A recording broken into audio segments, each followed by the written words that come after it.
Today's lesson, we're working on multiplying and dividing rational expressions again, like we've done previously. So we'd like to write the rational expression in simplified form. We've got x squared minus 9 divided by 2x plus 1. Remember our steps when we're working with our rational expressions. First of all, you want to take a look and see what operations we're doing. Here it's division. Then we also want to break down the polynomials into factored form.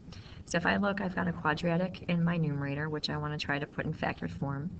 And I have a linear expression in the denominator, which is already in its factored form. So let's start working on factoring the numerator.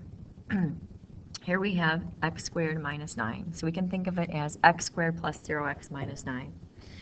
What times what gives us negative 9, and what plus what gives us 0? So if we think about the rules with our product sum method, we know that we could have a positive 3 and negative 3 meet those requirements. So again, remember, we write this as 4 terms. These two represent your middle term for 0x, and so we've got x squared plus 3x minus 9. Again, the reason why we want 4 terms is because we're going to look at them in pairs and see what we can divide out. So if I look at this first pair here, I see they have an x that could divide out. The second pair here, I could divide out a negative 3.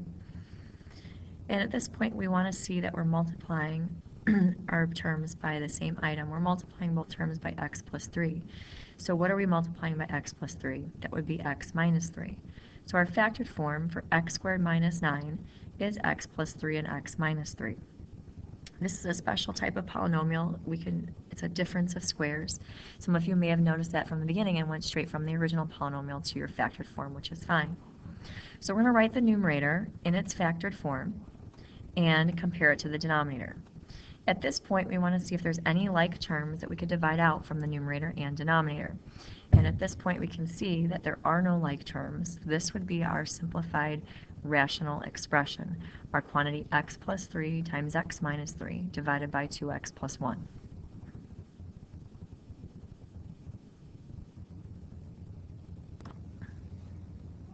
So let's look at another rational expression. X to the third plus 3x squared minus 2x minus 6 divided by x to the third plus 27. So again, we're working with a division, and we're looking at the polynomials. In our numerator, we have a cubic polynomial that has 4 terms. Our denominator, we also have a cubic polynomial. So we're going to try to work on factoring those polynomials and seeing if we can divide out any like terms.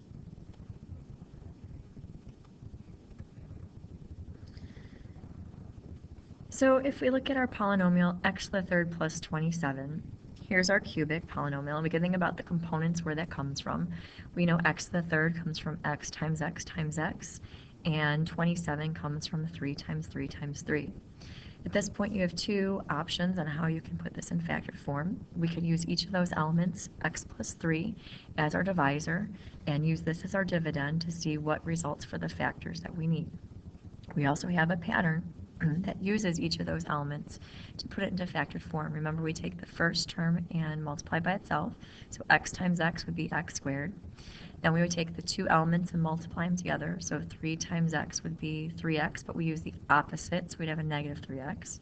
Then we take that second component, 3, and multiply it by itself. So 3 times 3 is 9. So here we have our factored form, x plus 3 times x squared minus 3x plus 9. As always the case with your quadratics, you would want to see if you can break them down into more components. So if we think about again, what times what gives us 9, what plus what gives us negative 3. Think of your options for multiplying to get 9. They are 9 and 1, and 3 and 3. Unfortunately, there is not a way to multiply to get a positive 9 and add to get a negative 3, so this would be our completely factored form for a cubic function. So if we look at our other polynomial that's cubic that has 4 terms, typically when you have 4 terms, you want to see if you can factor by grouping. So we look at them in pairs and see if there's anything in common for first pair, which we'd have an x to divide out, and our second pair we could divide out a negative 2. And here we see each term is being multiplied by x plus 3, so we can rewrite that as x squared minus 2 times x plus 3. Here we do have a quadratic, and again, we want to see if we can break down the components some more. So again, doing your product sum, the leading coefficient times the constant. What times what gives you negative 2? What plus what gives you 0? Well, the only way you can multiply together to get 2 would be a 1 and a 2, and you cannot add those to make a 0, so this would be our factored form. Now that we have the polynomials in factored form, we're going to rewrite it using their factors. So, here's our numerator,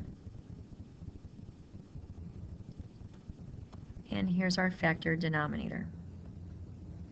Now that we've got everything in factored form, again, we're going to look to see if there's any like terms that we can divide out from both the numerator and the denominator. And here we can see that we have our quantity x plus 3 in the numerator and denominator that we could divide out. Therefore, we would be left with our quantity x squared minus 2 divided by x squared minus 3x plus 9. So this would be our simplified rational expression.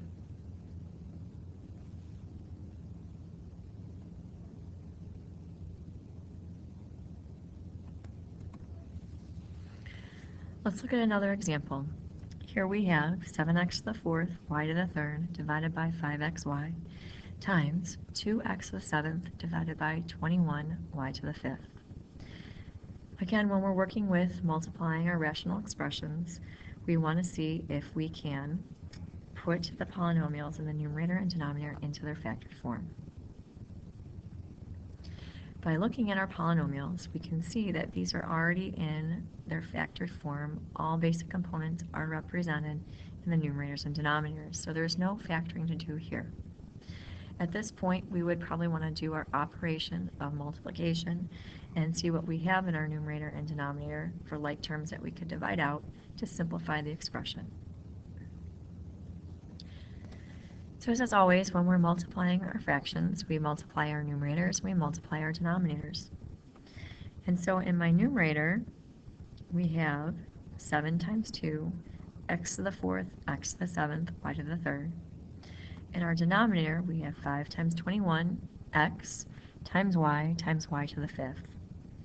And so when you're multiplying, we can multiply and combine our like terms. So we could do 7 times 2, 5 times 21, and look at our variables to see what we can combine. Well, in our numerators, we have 4 x's here and 7 there, so we'd have a total of 11 x's, and we still have our 3 y's. Our denominator, we have 1 x here, we've got 1 y and 5 y's, with a total of 6 y's. And so by combining our like terms and multiplying those coefficients, here's our rational expression. Again, you want to ask yourself, do there have any like terms that you can divide out from the numerator and the denominator to put it in its simplest form? So for us, we can see that we have some y's in the numerator and y's in the denominator. If I have 3 y's in the numerator, that means I could divide out 3 y's from the denominator. I have x's in my numerator and denominator. I have 1 x in the denominator, that means I could divide out 1 x in the numerator. And then again, I would like to see with this 14 and 105, is there any common factors that we can divide out from those to simplify those expressions? Which we could possibly simplify and divide out. So we would have 2x to the 10th divided by 15y to the 3rd. That would be our simplified rational expression.